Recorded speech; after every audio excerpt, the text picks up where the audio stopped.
Alhamdulillahirabbil alamin. Alhamdulillahilladzi anzala sakinah fi qulubil mu'minin liyazdadu imanan ma'a imanihim. Allahumma shalli wa sallim ala nabiyyina wa qudwatina wa syafi'ina wa habibina wa sayyidina Muhammad wa ala alihi wa ashabihi wa man ittaba'ahum bi ihsanin ila yaumil qiyamah. Amma ba'd. Yang kami muliakan para guru, asatidz, alim, ulama, yang kami muliakan Dewan Kemakmuran Masjid, rajulun mu'allaqun qalbuhu bil masajid, kalau kata Rasulullah SAW, orang-orang yang hatinya terpaut dengan masjid. Yang kami muliakan jamaah Masjid Al-Hikmah, Bapak Ibu serta adik-adik, semoga pada pagi ini Allah berikan limpahan keberkahan untuk kita bersama. Karena kita berada dalam banyak kebaikan. Waktu pagi itu waktu yang pertama sekali Rasul doakan waktu itu. Kata Rasul, Allahumma barik li ummati fi bukuriha. Ya Allah, berikanlah keberkahan untuk umatku pada pagi hari mereka. Ketika ulama mensyarah hadis ini, ulama menyebutkan ada riwayat beberapa ulama besar di masa tabi'in. Di antara ulama itu ada yang pebisnis. Dan beliau mengatakan bahwa ketika mendengarkan hadis ini, maka bahkan dalam bisnis pun, ketika ditanya kunci sukses bisnisnya apa, beliau katakan dalam bisnis pun saya mengundur transaksi bisnis yang saya lakukan malam hari sampai besok pagi. Cuman satu alasannya, karena Rasul mendoakan waktu Allahumma barik li ummati fi bukuriha. Ya Allah, berikanlah keberkahan untuk umatku pada pagi harinya. Maka kita boleh minta banyak ke Allah ini, karena pada waktu ini Rasul doakan waktu ini, momen ini, karena memang dalam Islam ada waktu-waktu yang istimewa, ada tempat yang istimewa, ada momen tertentu yang istimewa. Bulan Ramadan lebih mulia daripada 11 bulan lainnya. Waktu hari Jumat lebih baik daripada hari lainnya. Waktu subuh, kata Rasul, Rasul doakan untuk mendapatkan keberkahan melebihi waktu yang ada di waktu lainnya. Begitu juga tempat. Salat di Masjidil Haram pahalanya paling besar. Yang kedua di Masjid Nabawi, yang ketiga di Masjidil Aqsa, lebih besar daripada masjid manapun. Kemudian sholat di masjid, sholat wajib di masjid itu lebih baik daripada di rumah. Jadi Allah berikan keberkahan, kemuliaan pada waktu tertentu, tempat tertentu, bahkan orang tertentu. Di antara sekian miliar umat manusia, Allah pilihkan sekian ratus ribu nabi, orang-orang istimewa. Di antara sekian ratus ribu nabi, hanya 25 disebutkan dalam Quran nama-namanya. Dari 25, hanya 5 yang disebutkan lebih istimewa lagi, ulul azmi minar rusul, yang mana Rasul kita disuruh belajar kepada 4 di antara mereka, disuruh belajar sabar kepada mereka. Maka pagi ini kita minta semoga Allah berikan limpahan keberkahan untuk kita bersama. Dan sebelum kita mulai ngaji bersama, semoga Allah berikan ilmu yang akan kita bahas ini bukan sekedar ilmu, tapi menjadi penerapan juga. Karena dalam Islam ilmu itu dipuji karena ada iringan setelahnya. Iringan setelahnya ilmu diiringi oleh amal. Iringan setelahnya ilmu menjadi landasan kita dalam hidup. Kalau ilmu berdiri sendiri sebagai koleksi, cenderung tidak dianggap oleh Islam. Dan hari ini terbukti, Pak. Hari ini terbukti bahwa ilmu yang menjadi koleksi itu, ya sebanyak apapun ilmu kita, lebih banyak Google, Pak. Bapak tanya saya hadis apapun, saya googling, selesai, dapat langsung jawabannya. Tapi Google itu tidak akan lebih mulia daripada manusia. AI sekarang, artificial intelligence, tidak akan pernah lebih mulia daripada manusia, karena mereka mengumpulkan ilmu tanpa amal. Kalau cuma ilmu doang, iblis lebih banyak ilmunya, Pak. Iblis yang dulu disuruh sujud ke Adam sampai hari ini masih hidup. Ada berapa sejarah yang dia saksikan dari sebelum penciptaan Adam ini, khaliqun basyaran min tin, kata Allah, saya akan menciptakan manusia dari tanah. Itu iblis itu yang Allah sampaikan kalimat itu, dia masih hidup sampai hari ini. Orang hidup selama itu ada berapa banyak ilmu dan wawasan yang dia punya, tapi itu nggak ada manfaat kalau tidak ada amal untuk itu. Maka kita minta kepada Allah, semoga di pagi ini Allah berikan keberkahan untuk kegiatan kita, untuk kajian kita. Semoga Allah mudahkan kita mengamalkan. Bapak Ibu yang rahmati Allah Subhanahu wa taala, tema kita hari ini berangkat dari satu surat, yaitu surat Asy-Syarh. Dan sebenarnya ada 8 ayat di surat ini. Saya sebenarnya ingin fokus pada 2 ayat saja. 2 ayat yang disebutkan berulang-ulang, ayat yang di tengah-tengahnya itu. Ayat yang keempat dan ayat yang kelima dan ayat yang keenam. Fa inna ma'al usri yusran, inna ma'al usri yusra. Tapi kita akan lebih utuh memahami kalau memang ke-8 ayat ini dikaji di surat Asy-Syarh ini. Surat Asy-Syarh ini surat yang pendek, Pak, surat yang ringkas, terletak di juz terakhir, dan saya yakin anak-anak kita semua di sini sudah hafal surat ini. Bahkan kita sudah hafal surat ini mungkin sebelum bisa baca Quran. Mungkin anak-anak kita juga sudah hafal karena sering dengar, sudah hafal sebelum bisa baca Quran. Dan kita lihat di Al-Quran berapa banyak ayat-ayat atau surat-surat yang sangat pendek, sangat ringkas, tapi maknanya sangat kuat. Surat itu sangat ringkas, tapi maknanya sangat dalam dan sangat kuat. Contoh surat Al-Asr misalnya, sampai Imam Syafi'i, dalam Ibnu Katsir disebut Imam Syafi'i mengatakan bahwa lau tadabbaran nas hadhihi surah la wasi'at. Kalau seandainya manusia mentadabburi surat Al-Asr saja, itu sudah cukup. Sudah cukup menjawab semua pertanyaan dalam hidupnya. Beliau juga mengatakan lau ma anzalallahu al-Qur'an illa hadhihi surah lakafathu. Seandainya Allah tidak menurunkan Quran kecuali surat Al-Asr saja, itu pun sudah cukup. Begitu juga surat Al-Insyirah, ada banyak surat dalam Quran yang sangat ringkas, sangat pendek, tapi maknanya luar biasa dalam. Maknanya luar biasa dalam. Cuman masalahnya kemampuan kita untuk memahami itu terbatas. Karena itu kita perlu buka kembali kitab-kitab tafsir, kita lihat bagaimana cara ulama membaca ayat-ayatnya Allah. Karena cara ulama membaca ayat Quran itu berbeda dengan cara kita. Itu kita perlu buka tafsir lagi. Ibnu Qayyim itu membahas iyyaka na'budu wa iyyaka nasta'in dalam Madarijus Salikin itu.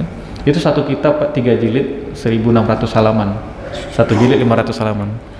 Itu satu kitab itu cuma membahas iyyaka na'budu wa iyyaka nasta'in. Judul kitabnya Madarijus Salikin Syarhu Manazilis Sa'irin fi Kalamillahi Iyyaka na'budu wa iyyaka nasta'in. Cuma menjelaskan ayat ini saja. 1600 halaman. Kalau dibacakan di masjid ini mungkin 10 tahun baru selesai. Kalau disyarah di masjid ini mungkin bisa 20 tahun baru selesai. Nah, sekarang kita ingin mengkaji ayat ini, surat Al-Insyirah ini, dan kita mengumpulkan beberapa, mencoba membaca dari beberapa literatur, beberapa tafsir bagaimana ulama menjelaskan ayat ini. Yang pertama, memang surat ini surat yang turun ketika Rasulullah SAW dalam kesulitan, Pak. Ini surat turun di fase Makkah, dan fase Makkah identik dengan fase kesulitan. Jadi ketika perang Khaybar itu, setelah Khaybar kan di Madinah, Pak, tahun ke-7 tahun ke-7 Hijriah, itu para sahabat baru mengatakan, setelah Khaybar ini kami baru merasakan bagaimana rasanya perut kenyang. Berarti sebelum Khaybar itu ada berapa tahun sebelum Khaybar itu, fase Makkah, fase Madinah itu sahabat tuh lapar semua, berarti terbiasa dengan itu. Nah, maka fase Makkah itu adalah fase yang sangat berat oleh Rasulullah SAW, karena Islam baru awal sekali, dakwah Islam. Dan itu luar biasa beratnya. Kenapa, Pak? Karena Rasul itu sebelum menjadi Rasul masih Muhammad, seorang Muhammad muda itu sudah dipuji, dikenal, sampai digelari Al-Amin, Pak. Dalam bisnis, orang Quraisy kan memang pakar bisnis, orang Mekah itu ahlinya bisnis, Pak. Jadi kalau ada orang digelari orang paling jujur dalam berbisnis, investor mana yang gak mau taruh uang ke dia? Semua orang pasti mau taruh uang ke dia. Kalau Al-Amin, Amin itu dikata amanah, amanah dikata aman, aman itu artinya sukunul qalb, tenangnya hati. Iman itu arti awalnya bukan sekedar percaya, Pak. Iman itu arti awalnya adalah ketenangan hati. Ketenangan hati itu hasil keyakinan kita pada Allah. Kalau amanah itu orang yang kita transaksi dengan dia, siapapun transaksi dengan dia, maka orang itu pasti tenang, nyaman hatinya transaksi dengan dia. Muhammad SAW sebelum menjadi Rasul sudah punya sifat Al-Amin. Ketika turun wahyu pertama kali dan Nabi Muhammad SAW mulai mendakwahkan, itu mulai banyak ledekan pada Rasul.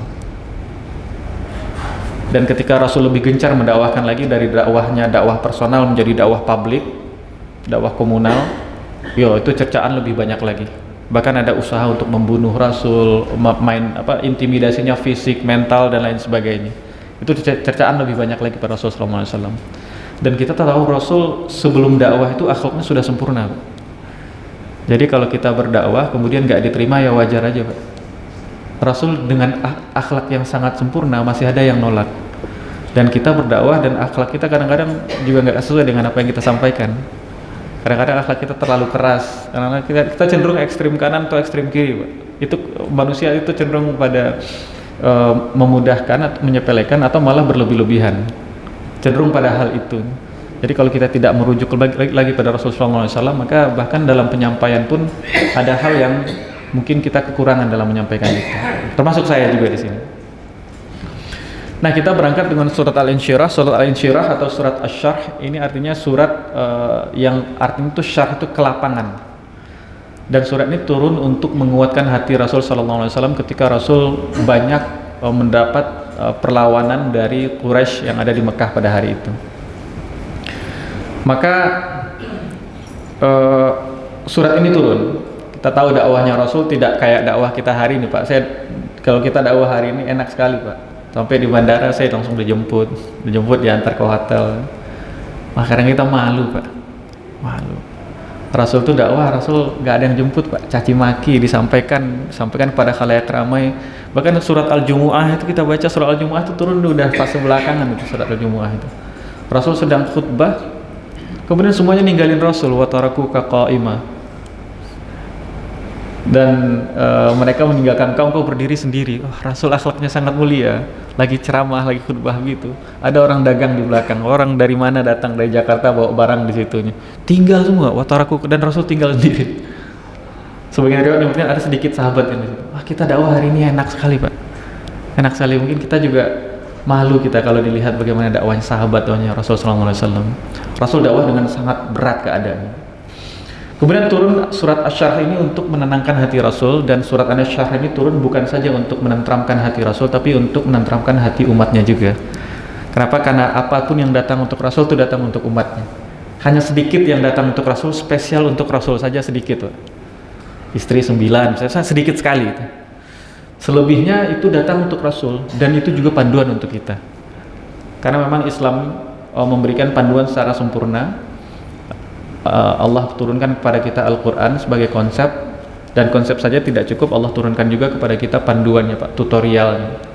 Hari ini kita punya konsep tapi nggak tahu cara pelaksanaannya juga nggak jalan, Pak. Orang ada beli motor listrik, dia baca buku manualnya tebal, dia baca itu nggak paham sama sekali, bahasa Cina soalnya. Akhirnya dia ketik di YouTube, cari motor listrik merek ini, cara nyalainnya gimana, cara ngecasnya gimana, oh begitu. Nah, Islam sudah sempurna, Pak. Islam datang dengan konsepnya datang Quran, dan kalau antum nggak paham konsep itu Quran karena bahasa Arab, Al-Quran datang dengan contohnya langsung Rasul sallallahu alaihi wasallam. Karena itu ibunda kita Aisyah ketika ada sahabat yang nanya, datang kepada ibunda kita, Rasul sudah meninggal. Wahai ummul mukminin, ibunya orang beriman, tolong kabarkan kepada saya bagaimana sih akhlaknya Rasul. Aisyah mengatakan, ibunda kita Aisyah cerdas, jenius luar biasa. Beliau katakan, kamu baca Quran nggak? Iya, saya baca Qurannya. Kana khuluquhul Quran. Akhlaknya Rasul itu Quran. Dan beliau yang bertanya ini pulang, kemudian beliau katakan, saya nggak akan nanya lagi ke bunda kita Aisyah. Selesai. Akhlaknya Rasul itu Quran.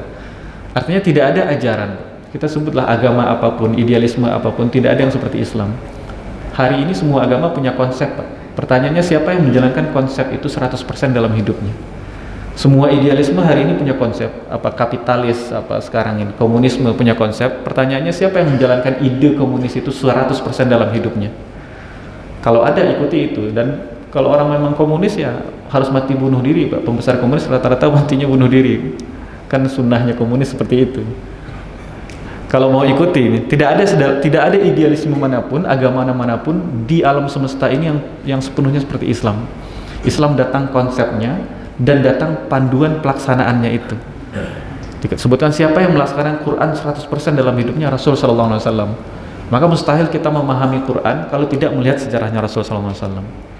Nah, ketika ayat Asy-Syarh ini turun kepada Rasul untuk menenangkan, menguatkan hati Rasul, ini juga turun untuk kita umatnya, untuk menenangkan, menguatkan hati kita apapun masalah kita. Kalau Rasul itu fokusnya cuma satu, Pak, umatnya beliau. Kalau kita fokus kita ya macam-macam, Pak. Umat iya, keluarga iya, pekerjaan iya, anak-anak iya, banyak sekali, Pak. Kalau fokusnya Rasul ya besar, Pak. Fokusnya Rasul umat. Dan Al-Mutannabi mengatakan dalam syairnya, memang kita itu harus punya fokus yang besar, harus punya target impian yang besar. Kenapa? Karena capeknya mengejar impian yang besar, mengejar target yang besar, dengan capeknya mengejar target yang kecil itu sama. Di akhir hari, di malam hari sama capeknya. Kenapa kita nggak mimpi yang besar? Kita punya anak, kita ingin anak kita benar menjadi generasi yang jauh lebih baik dari kita. Impikan sekalian yang besar. Kalau di Quran malah kita berdoa lil muttaqina imama. Kita ingin anak keturunan kita itu bukan sekedar menjadi orang, yang penting menjadi orang. Di Quran itu doanya itu lil muttaqina imama, jadi pemimpin. Dan pemimpinnya itu bukan pemimpin sembarang pemimpin, Pak, tapi pemimpinnya orang bertakwa. Muttaqin itu udah level yang tinggi, Pak, orang istimewa. Dan kita nggak cuma minta anak keturunan kita dan anak keturunan jadi orang muttaqin, tapi jadi imama, lil muttaqin imama, bagi orang bertakwa imamnya, pemimpinnya. Itu Rasul mengajarkan kalau kita minta kepada Allah tuh minta surga yang paling tinggi, Firdausil A'la. Jangan cukup minta ya Allah yang penting nggak masuk neraka.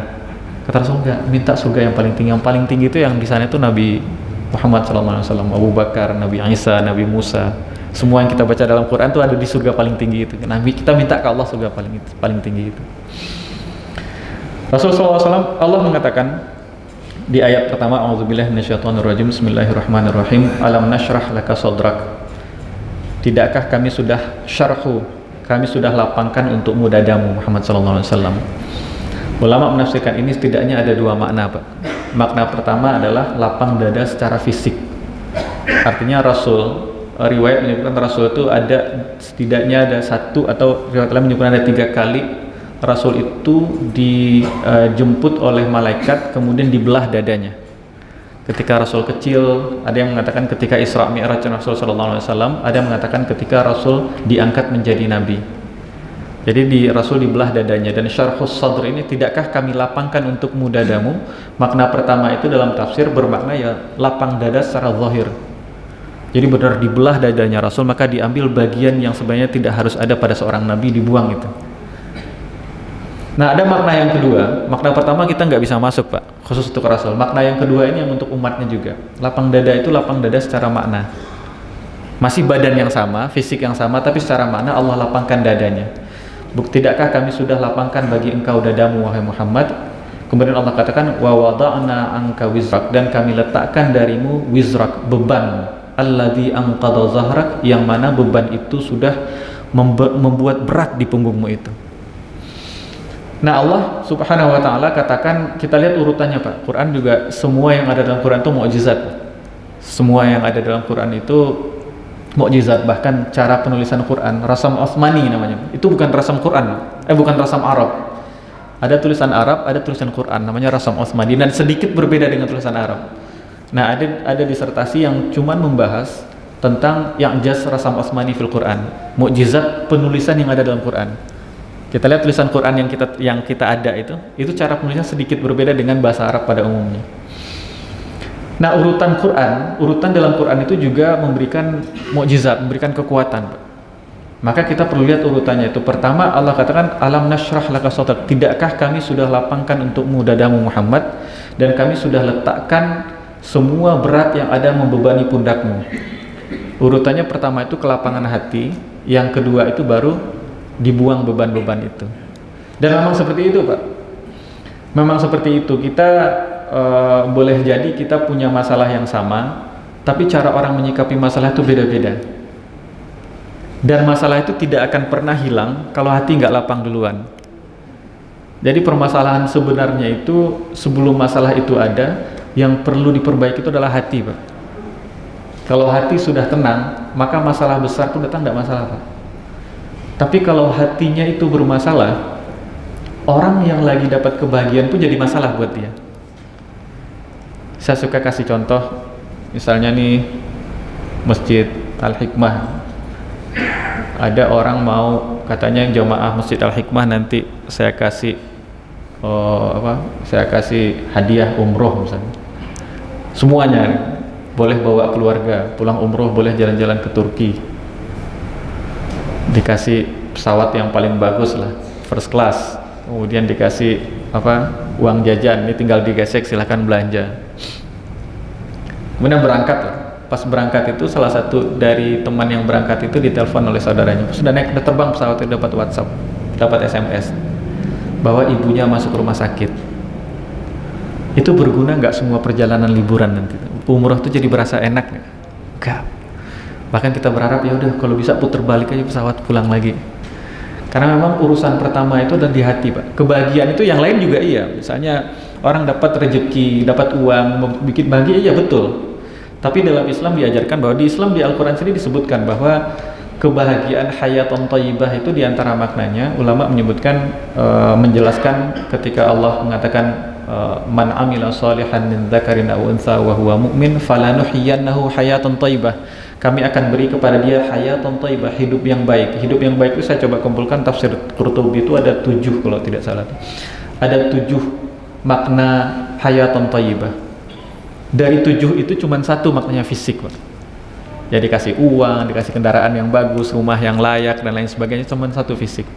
Jadi cuma 1/7. Yang kedua itu untuk dunia juga, itu adalah ketenangan batin. Dan itu spesial, Pak, itu spesial. Kita orang kaya itu, di makna kaya itu kan ada 2, Pak.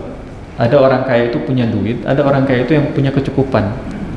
Yang kaya sebenarnya punya kecukupan, Pak. Ada berapa banyak orang, Pak, di antara kita mungkin keluar mobil baru mereknya Lamborghini. Ada nggak di antara kita yang saya harus cari duit untuk beli mobil itu? Alhamdulillah nggak ada, Pak. Kata kaya itu dalam bahasa Arab, Al-Quran mengatakan aghna, ghaniyun. Ghani itu artinya bukan kaya sebenarnya. Ghani itu merasa cukup. Orang kaya sebenarnya itu kan saya udah nggak butuh itu, saya sudah cukup dengan ini. Tapi ada berapa banyak orang di luar sana ketika merek mobil baru muncul, dia tuh siang dan malam mikirin itu. Bahkan bela-belain minjem uang sebanyak mungkin untuk bisa beli itu, tersiksa oleh pikiran itu. Nah itu kita juga Allah kasih kekayaan itu, nggak berminat untuk memiliki banyak hal, itu juga kekayaan, Pak San. Kata Rasul mengatakan qad aflaha man aslama, sungguh beruntung dia yang berislam, wa ruziqa kafafan, dan diberikan rezeki secukupnya, faqanna'ahu Allahu bima ata, kemudian Allah bikin dia qanaah dengan apa yang diberikan.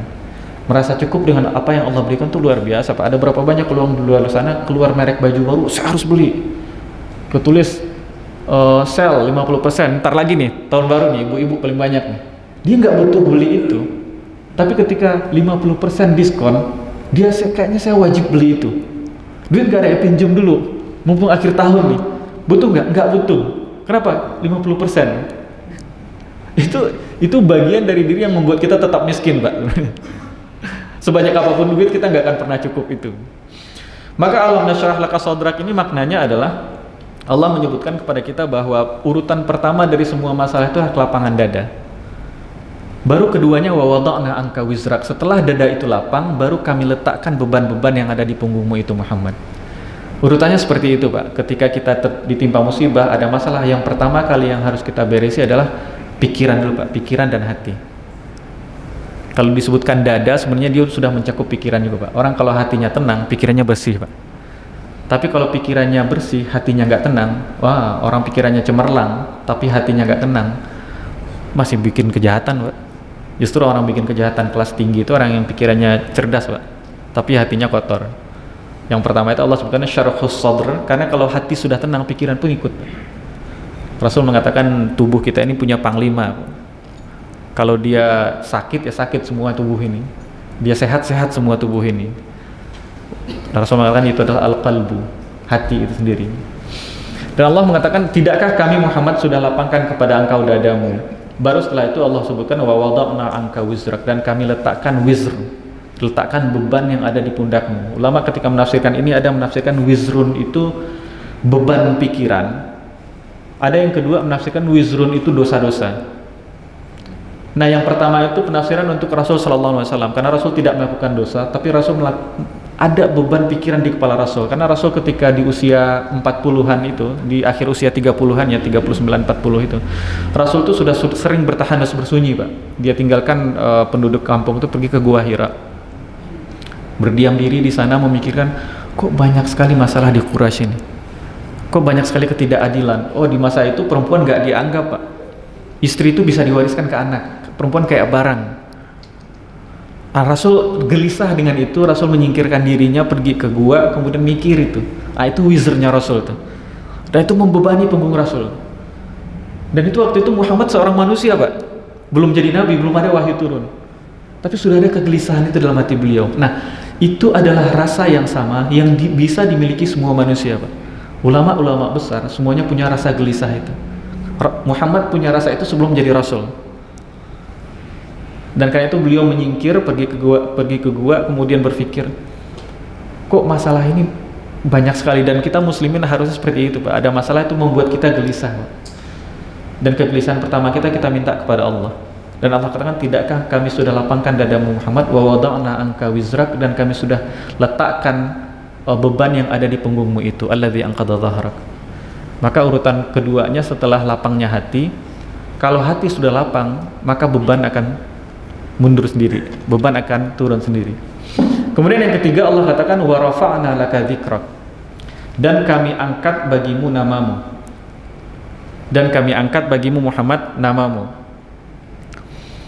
Ini juga hal yang dulu saya ketika awal-awal membaca ayat ini, saya merasa ayat 1, 2, dan 3 itu memiliki hubungan. Lapangannya hati, kemudian beban diletakkan dari punggung, dibebaskan punggung itu jadi nggak berat, Pak. Afan, sebelum masuk ke ayat keempat, kita bahas dulu yang wizrun. Ini wizrun yang kedua ini dosa, Pak. Maknanya yang tafsiran pertama adalah, maknanya adalah beban pikirannya Rasul, yang kedua itu tafsirannya adalah dosa, wizrun itu. Dan memang dosa itu membebani punggung, Pak. Dosa itu membebani punggung. Berapa banyak dari kita punya stres atau yang dipikirkan. Saya mencoba mengkaji, Pak, dari sisi psikologi. Kan hari ini banyak macam-macam nama stres, Pak. Macam-macam tuh. Kalau ada adik-adik di sini yang kuliah di psikologi, dia punya koleksi nama untuk stres itu, Pak. Kalau buat kita dulu mungkin stres cuma 2, Pak. Gila, full gila, rumah sakit jiwa, atau miring, udah itu aja. Hari ini anak-anak muda banyak, ada anxiety, overthinking. Kemudian dia punya, kalau khusus untuk 25 tahun namanya quarter life crisis. Naik dikit 35 tahun midlife crisis. Antum kapan beresnya urusan ini? Umur 30 udah bapak-bapak masih midlife crisis. Ngurus diri sendiri juga nggak beres. Makin belakang tuh stres makin tinggi, Pak. Dan salah satu penyebab terbesar stres itu bisa jadi macam-macam datangnya, tapi di antara penyebab terbesarnya adalah wizr, dosa-dosa. Dosa-dosa itu ketika kita berbuat dosa, selalu ada 2 dimensi yang kena. Tubuh manusia ini kan punya 2 dimensi, Pak. Allah katakan, inni khaliqun basyaran min tin, saya ciptakan manusia dari tanah. Tsumma sawaituhu wa nafakhtu fihi min ruhi, kemudian saya seimbangkan penciptaannya, wa nafakhtu fihi min ruhi, dan kata Allah, saya tiupkan pada manusia itu dari roh saya. Manusia itu 2 punya komposisi dan dia seimbang. Karena Allah katakan di tengah-tengah sawaituhu, yang pertama dia dari tanah. Dan sebagian ulama menyebutkan bahwa tidak cuma manusia diciptakan dari tanah, Pak. Semua binatang itu diciptakan dari tanah juga. Kalau kita berpikir manusia hanya dari tanah, kita dan binatang nggak ada beda, Pak. Hiduplah seperti binatang sama. Tapi di akhir Allah katakan, wa nafakhtu fihi min ruhi, dan aku tiupkan dari ruhku itu. Ada dimensi fisik kita, ada dimensi ruh kita, selalu itu. Yang dilihat oleh iblis terhadap manusia cuman dia dari tanah. Karena itu ketika Allah perintahkan untuk sujud, malaikat semuanya sujud, iblis enggan sujud. Dan ketika ditanya kenapa kamu enggan sujud, yang dilihat iblis cuman Adam itu diciptakan dari tanah, saya dari api. Iblis lupa bagian bahwa Allah tiupkan ruhnya Allah kepada Adam itu. Tafsiran ruhnya Allah saya nggak tahu gambarnya seperti apa. Allah katakan itu ya selesai udah. Allah mengatakan, wa nafakhtu fihi min ruhi, dan aku tiupkan pada Adam itu dari rohku, kata Allah. Berarti kita punya 2 dimensi, Pak. Dimensi fisik dan dimensi batin. Dalam amalan juga begitu, Pak. Dalam amalan ketika Rasul mengatakan orang yang sholat berjamaah itu, kita sholat berjamaah, Pak. Apa yang kita dapat berjamaah? Ya teman, saudara baru, ukhuwah, kenalan. Ada yang baru kontrak di sini misalnya, bisa kenal sekalian. Itu dapat di dimensi fisiknya. Dimensi batinnya dia dapat 27 derajat. Orang yang menggibah saudaranya, dia mau ngomongin keburukan saudaranya, dimensi fisiknya dia dapat kepuasan mungkin secara fisik. Tapi dimensi batinnya dia kayak makan daging saudaranya. Selalu ada 2 dimensi. Maka ketika orang berbuat dosa, dalam fisiknya mungkin nggak kenapa-napa, tapi batinnya tersiksa, Pak. Batinnya tersiksa. Ibnul Jauzi mengatakan bahwa Allah ketika mencatat pahala, Allah ketika menuliskan pahala untuk seorang hamba, Allah berikan 10 pahala. Tapi ketika seorang hamba berbuat dosa, Allah berikan 1 dosa. Dan Ibnul Jauzi mengatakan bahwa dari sisi batin cuman Allah berikan 1 dosa, tapi dari sisi fisiknya dia menyimpan 10 permasalahan. Kemudian dirincikan oleh Ibnu Al-Jauzi, 1 permasalahannya apa, 2 apa, 3 apa. Di antaranya misal, Pak, ada orang bertaubat pada Allah. Dia suka, taruhlah dia dulu terjerumus dalam obat terlarang, minuman keras atau narkoba dan lain sebagainya. Kemudian dia taubat pada Allah, dia benar-benar taubat pada Allah, minta ampun sama Allah. Pada detik dia taubat itu, Allah sudah ampuni dosanya. Urusan dia dengan Allah selesai. Allah tuh Maha Pengampun, Allah ampuni dosa-dosanya. Tapi urusan dia dengan dunia belum selesai, Pak. Dia harus bertarung dengan sangat kuat untuk mematahkan kebiasaan yang sudah dia bangun, Pak. Untuk berhenti kebiasaan itu tuh nggak gampang. Urusan dia dengan Allah, di hari dia taubat, Allah langsung terima itu. Allah langsung terima itu. Ada orang bertanya, apa Ustaz, apa bukti kalau taubat saya diterima Allah? Ya sudah, buktinya ya sudah antum bertaubat, Allah pasti terima taubat antum itu. Tinggal urusannya adalah urusan di dunia ini. Orang yang sudah melakukan kemaksiatan sekian puluh tahun, dia tidak akan bisa meninggalkan itu dalam sehari. Dia perlu bekerja keras untuk meninggalkan itu. Nah, selalu ada dua dimensi dalam hidup kita, Pak. Maka ketika seorang berbuat dosa, mungkin secara fisik dia nggak ngapa-ngapain, tapi batinnya menderita. Dan setelah berbuat dosa, itu masih dia simpan. Dan yang dia simpan itulah yang membebani punggungnya, Pak. Semua kita mungkin merasakan itu. Makin tambah usia kok punggung yang sakit. Nah, ini perlu dilihat nih, kalau ada teman-teman yang di bidang kedokteran mungkin bisa kaitan punggung yang sakit dengan pikiran. Kalau pikiran itu ya paling besar itu ada pikiran yang lain ada, Pak, tapi paling besar itu dominasinya adalah dosa. Ada pikiran lain, misalnya orang baru di PHK. Itu kan bukan dosa. Saya kena pecat gitu, karena pandemi dan sebagainya, itu bukan dosa. Ada unsur lainnya, tapi sebagian besar itu karena dosa. Nah, ini cara pandang kita untuk diri sendiri, Pak, bukan cara pandang kita kepada orang lain.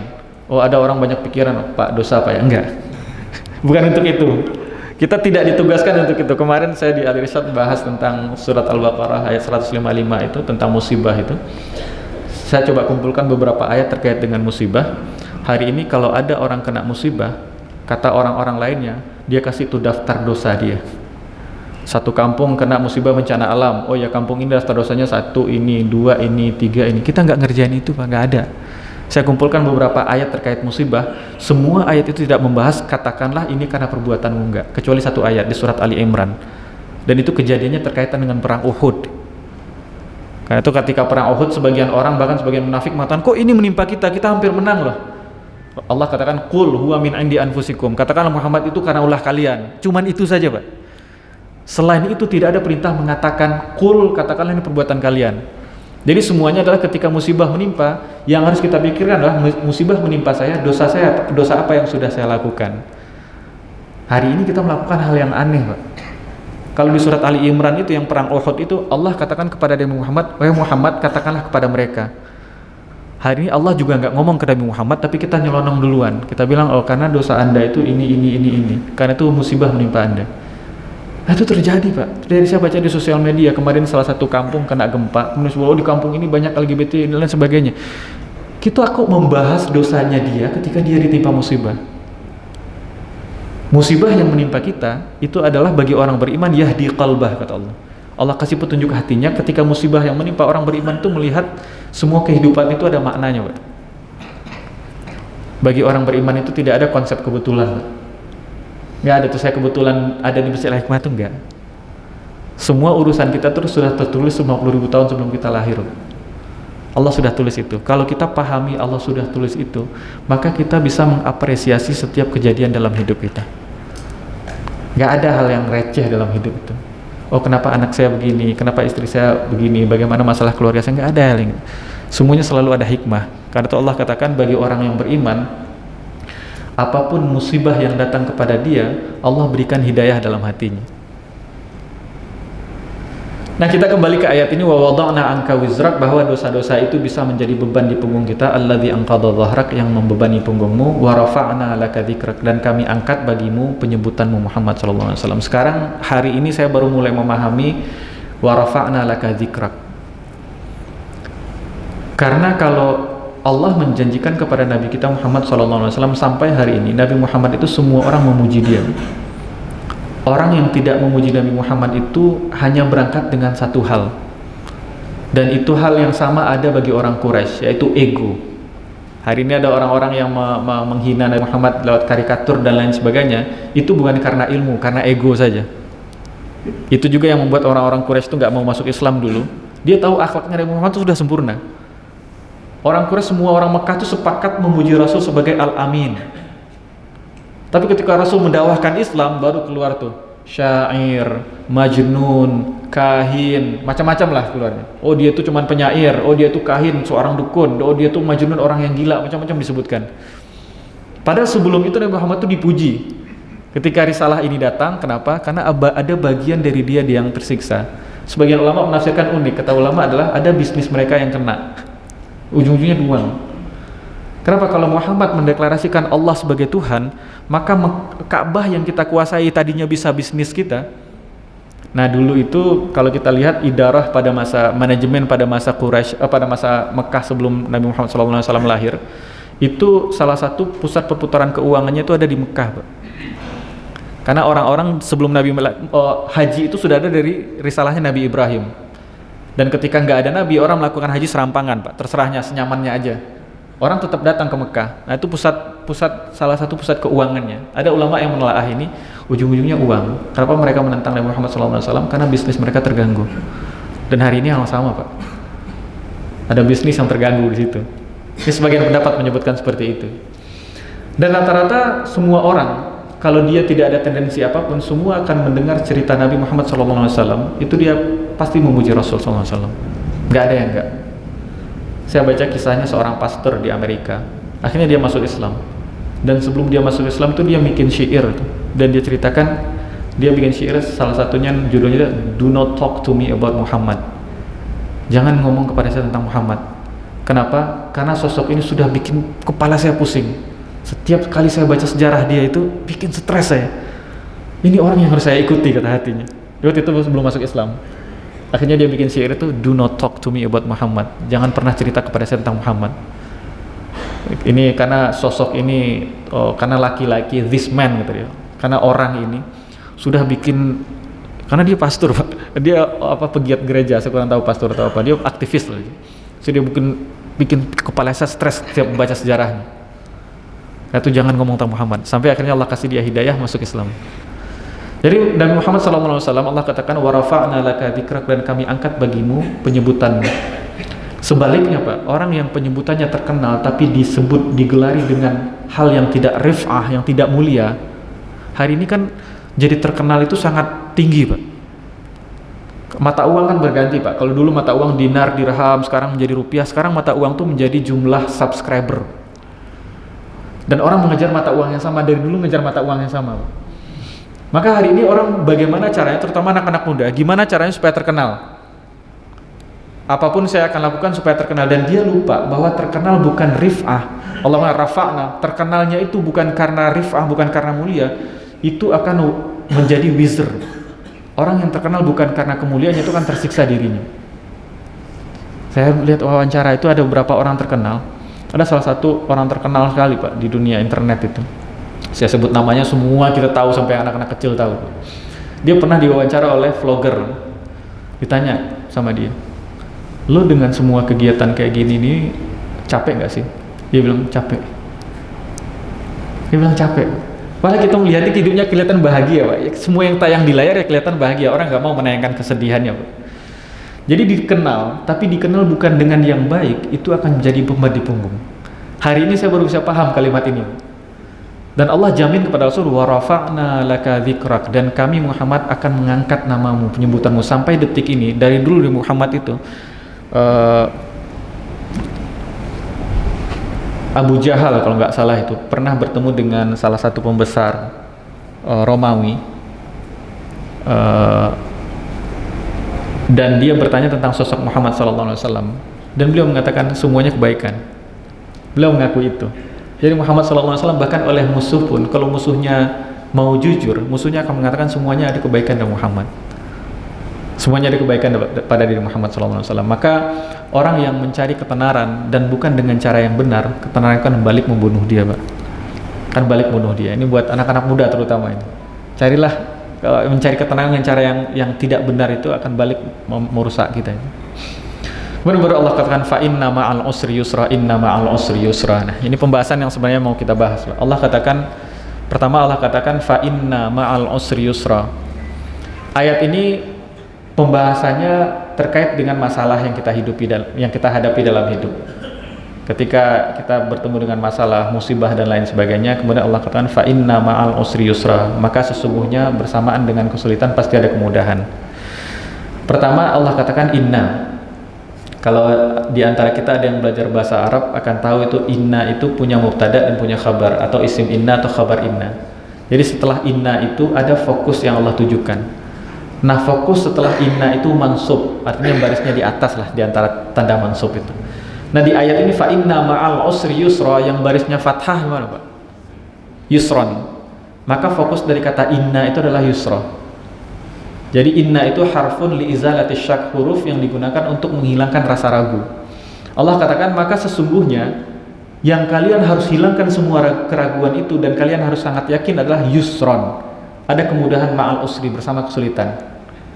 Kita ketika dapat musibah Pak, ketika ada masalah, yang pasti di pikiran kita adalah masalahnya udah pasti. Kena pecat, kena PHK, bisnis nggak jalan, toko kebakaran, anak sakit dan lain sebagainya. Yang pasti di pikiran kita adalah masalahnya udah jelas, udah pasti itu. Orang tanya masalahnya apa Pak? Saya bisa list masalah 1, 2, 3 dan clear. Saya bisa berikan bukti masalahnya itu semuanya. Itu kita pasti. Tapi yang selalu kita ragukan adalah ada nggak sih solusinya? Nah, ayat ini turun dan ayat ini membalikkan cara berpikir kita. Maka ayat ini mengatakan, maka yang harus kalian pikirkan dan itu pasti adalah yusron ma'al usri. Kenapa? Karena isim dari inna. Inna itu harfun li izalati syak, huruf yang digunakan untuk menghilangkan rasa ragu. Satu itu. Dan isimnya inna. Inna itu kalimat yang disampaikan oleh inna setelahnya adalah yusron. Maka yang harus keraguan yang harus kita buang terkait dengan kemudahan ini. Bersamaan dengan kesulitan selalu ada kemudahan. Maka Al-Quran mengajarkan pada kita, setiap kita ditimpa musibah, timpa masalah, yang pertama perlu kita bereskan adalah pikiran ini Pak. Karena kalau pikiran gak beres, ngerjain apapun gak beres. Maka kita bereskan pikiran dengan satu konsep yang mengatakan Allah Subhanahu Wa Taala, dan Allah katakan pasti selalu ada kemudahan dalam kesulitan Pak. Itu pasti.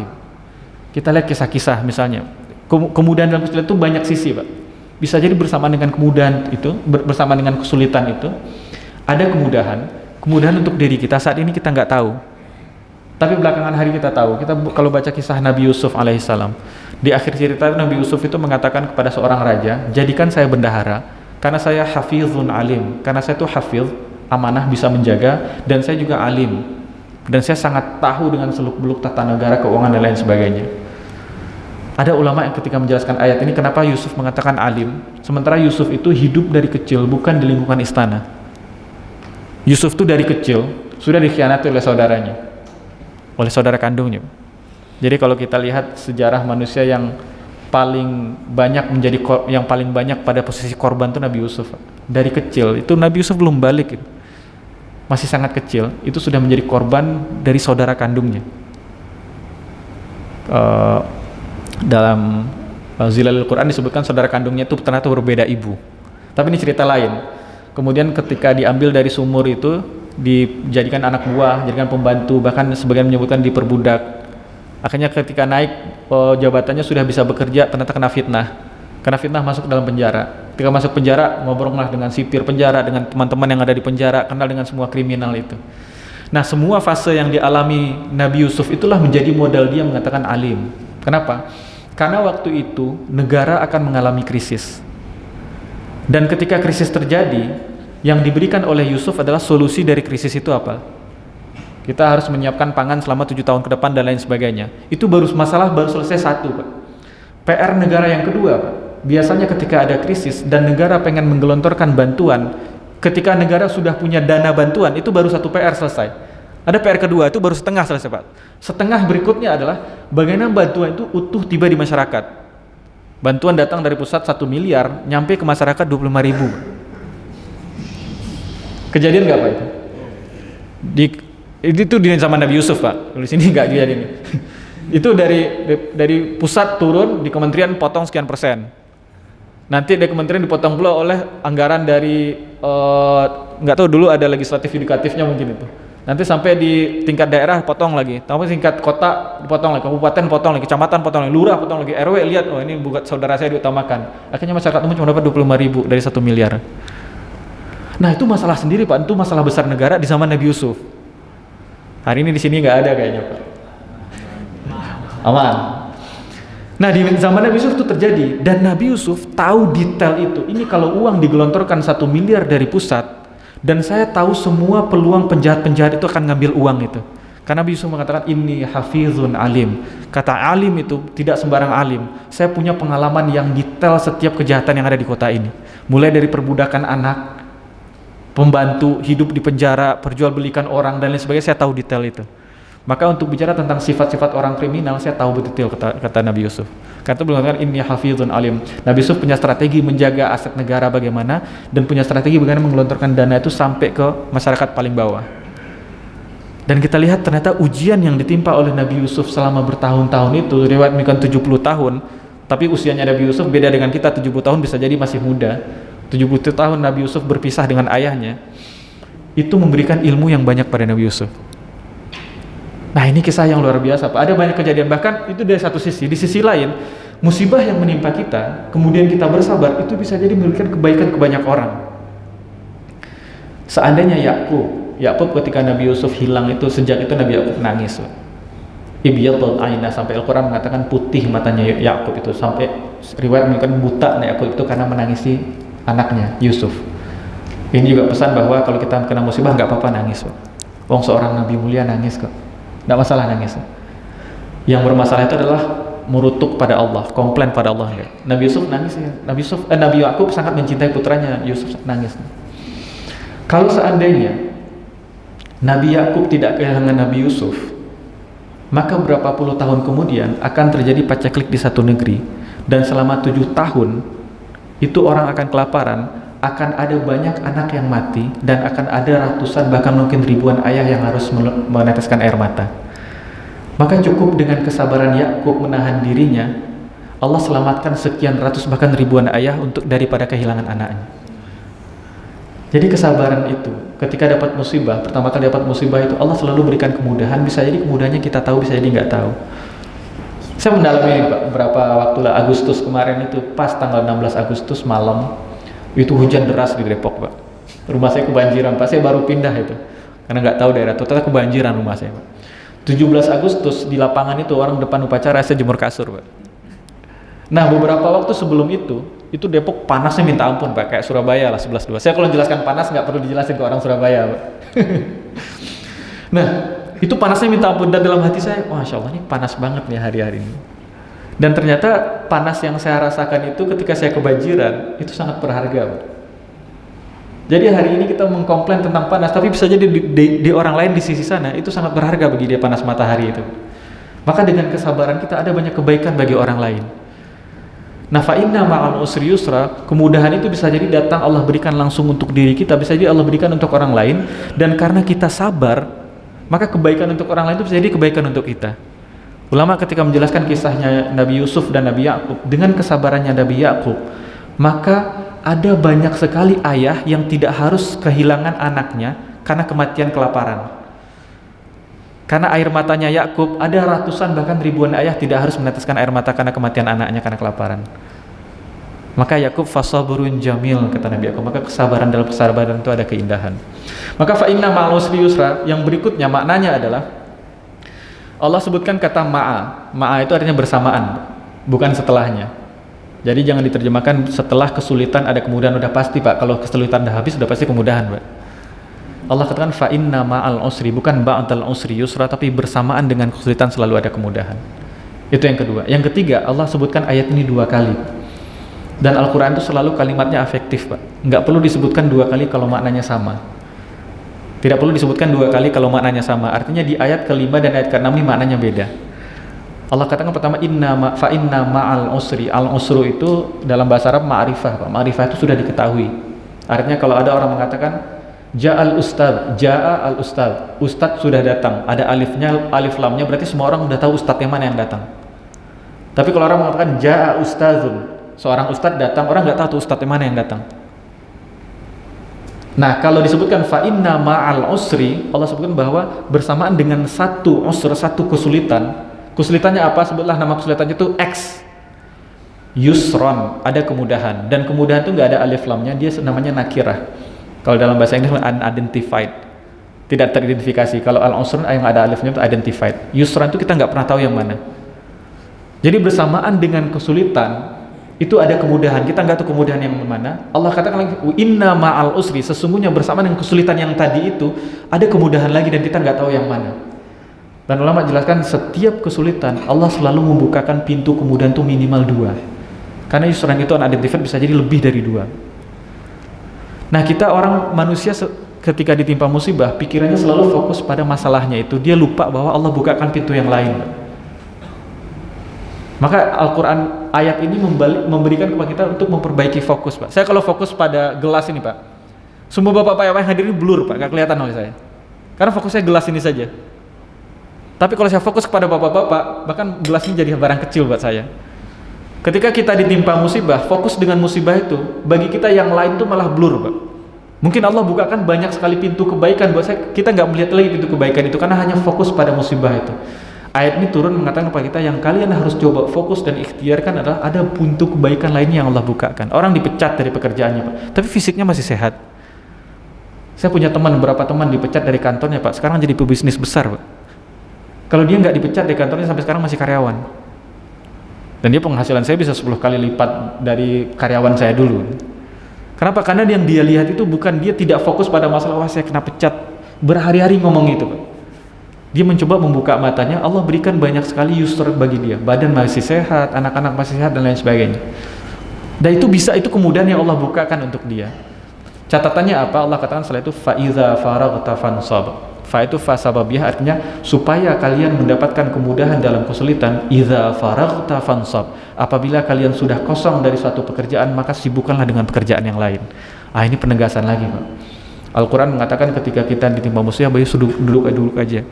Ya udah kena musibah dan diam aja dah. Kenapa Allah mengatakan inna ma'al usri yusra? Oh, bukan begitu cara kerjanya. Quran mengatakan inna ma'al usri yusra, maka oleh sebab itulah idza faraghta fansab. Kalau kamu selesai mengerjakan satu pekerjaan, padatkan kesibukanmu dengan pekerjaan lainnya. Allah sebutkan itu. Baru dengan itu kita mendapatkan al-usr yusra. Dengan itu kita mendapatkan kemudahan dari setiap kesulitan. Hari ini orang berapa banyak orang kalau ditimpa musibah, dia sibuk memikirkan musibahnya, nggak ngapa-ngapain, Pak.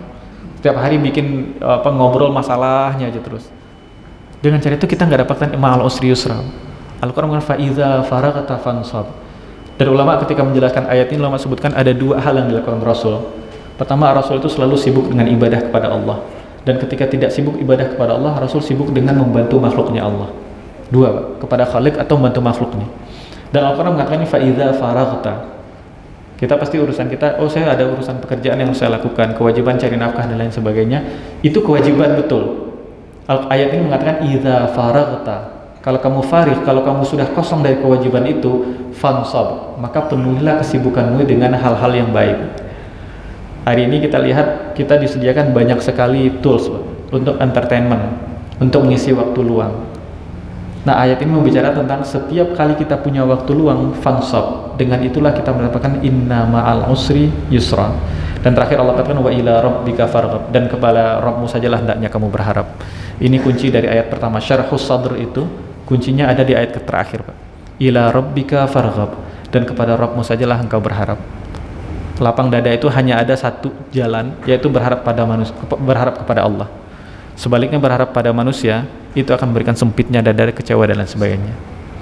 Demikian Bapak Ibu semuanya, semoga apa yang kita bahas ini bisa menjadikan kebaikan untuk kita dan bisa membukakan kelapangan dada hati kita, dan setiap kali ada masalah dan musibah menimpa kita, Allah jadikan kita orang-orang yang syarhus sadr, yang dadanya lapang, kemudian Allah angkatkan dari punggung kita semua beban itu, dan kita minta kepada Allah semoga Allah tinggikan penyebutan kita baik di dunia maupun di akhirat. Wallahu a'lam bishawab. Ada sesi tanya jawab, ada dicukupkan? Ya, cukup sih. Baik, karena sudah masuk waktu syurut kerja, saya minta maaf jika ada kesalahan dan kekurangan. Yang benar datangnya dari Allah, yang salah datangnya dari saya. Saya juga masih dalam posisi masih mengkaji. Kita sama-sama mengkaji Quran, Pak. Sama-sama mempelajari Quran. Jadi jika ada kesalahan itu murni dari saya, yang benar datangnya dari Allah.